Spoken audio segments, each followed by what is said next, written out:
For over 20 years, the Resident Evil saga has been regarded as one of the best horror franchises ever created. Its history can be easily resumed in 3 chapters. The first one, Fixed Camera, which started in 1996 with the first Resident Evil and ended in 2004 with the 4th one. The second chapter starts with Resident Evil 4 and ends with Resident Evil 7, and the third and correct one that started with Ethan Winter brain deadness at the Baker family. I'm sure that every Resident Evil fan would agree with me when I say that these 3 titles alone were capable of changing the gamers and the game industry approach on the horror genre.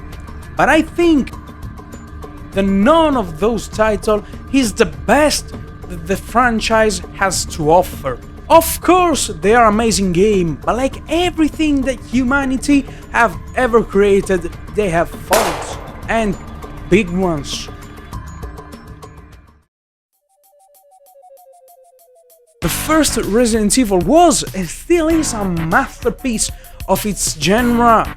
This legend alone was responsible for the franchise success, and this because his story and character were so well written that everybody forgot about the 800 million keys that you need to find in order to progress. Exactly like everyone forgot about the long ass and ridiculous puzzles that always make me realize how much of a dumbass I am.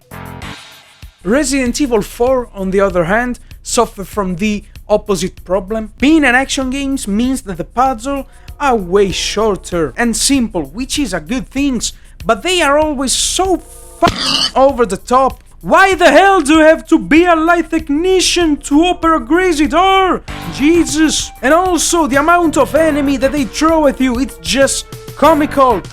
Okay, this village is supposed to have like 500 people, which are the same number of casualties that we caused in the first 10 minutes of the game. And last but not least, Resident Evil 7, which...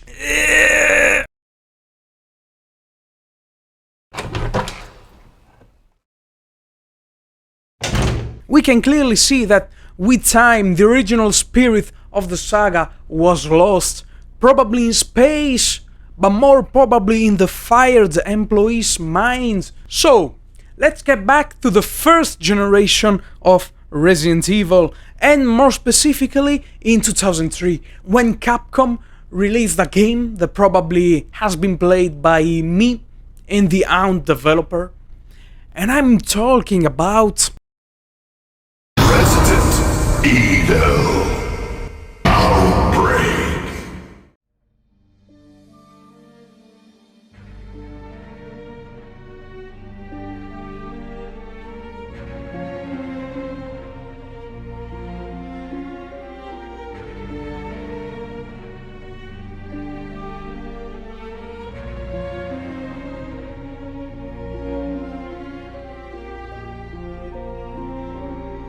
Resident Evil Outbreak take place in Raccoon City during the first hour of the outbreak.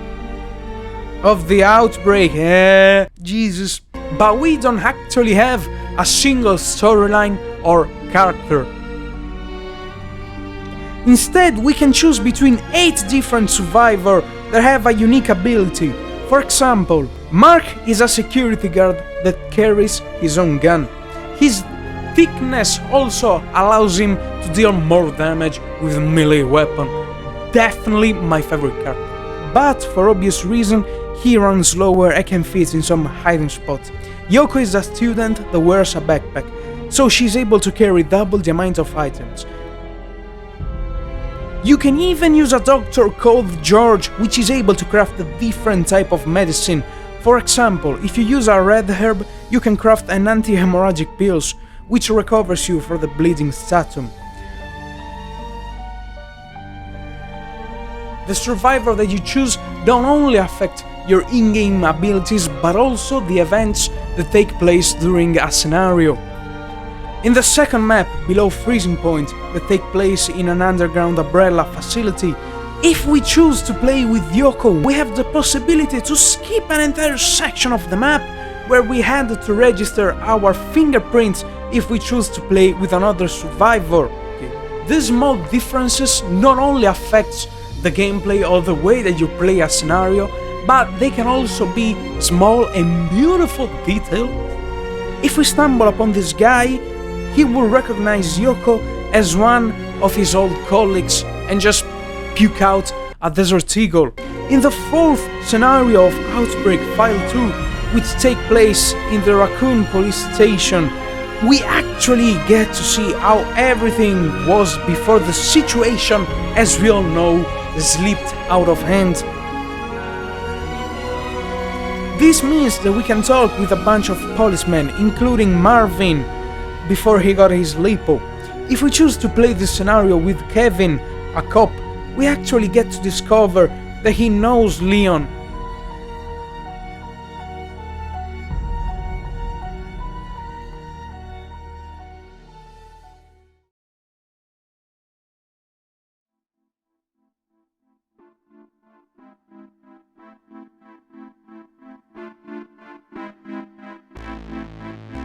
As we all know, the Resident Evil saga has always been famous for the effort put into leaving small surprises like this.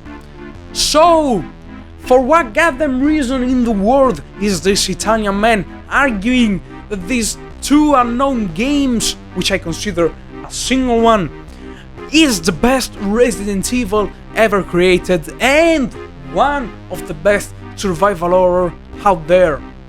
Well, for a couple of good reasons, and the first one is world building.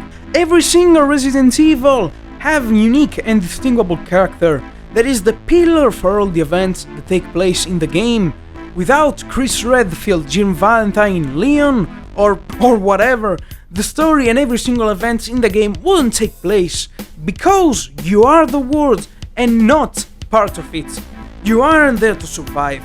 You're just there to convoy the sunlight using a damn spoon to melt an ice cream so that you can take the keycard in order to enter the nearest umbrella facility and destroy it. But not here, not here, no. In Outbreak, the objective here is as simple as impactful.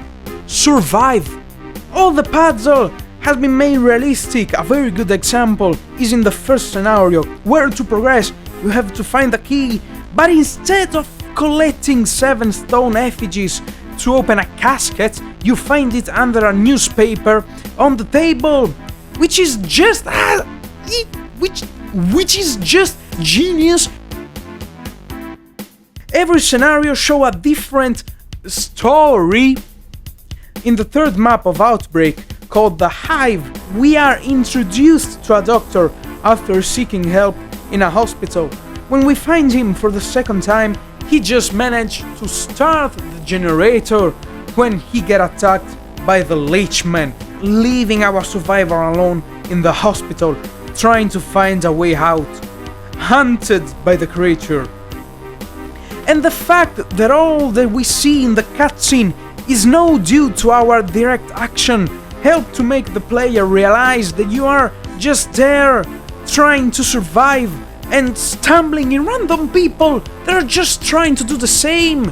It's brilliant! And other than brilliant is the pure essence of the survival horror genre. If that wasn't enough, every scenario have its own boss and unique minion. In the second map, we have to fight hunters, and in the first map of Outbreak File 2, we have to literally kill 2 animals. Meanwhile, the bosses varies from zombie horde to strange rotten baby boss and literally fucking tyrant. On top of that, scenarios must be completed in a certain amount of time. The infection stat is pure genius. The infection can be briefly paused using blue herbs or antivirus pill crafted by George or even founded around. Both games offer great replayability. It is possible to choose between 3 difficult, which affect the amount of ammo that you find, the damage that you and the enemy deals, and also the solution for some puzzles. And if I still didn't convince you, I will do that now. Outbreak 1 and 2 offers online multiplayer, which is still working. It's amazing! The feelings that I felt when I realized that the other survivors were moved by people. Communication is also possible. You can express simple commands or even your observation using your survivor voice.